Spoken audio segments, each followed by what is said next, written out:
السلام علیکم ورحمۃ اللہ وبرکاتہ۔ محترم عزیزوں اور دوستوں، زکوٰۃ کی ادائیگی کے لیے ضروری ہے کہ مال زکوٰۃ کو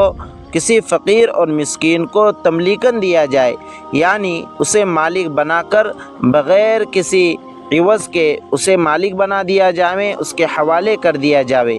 اگر زکوٰۃ کا مال تملیکاً ادا نہیں کیا گیا، مالک بنا کر نہیں دیا گیا، بلکہ اس کی منفعت کسی فقیر اور مسکین کو دی گئی، مثلاً زکوٰۃ کے مال سے کھانا وغیرہ بنا کر فقراء اور مساکین کی دعوت کرا دی گئی، یا پھر زکوٰۃ کے مال کو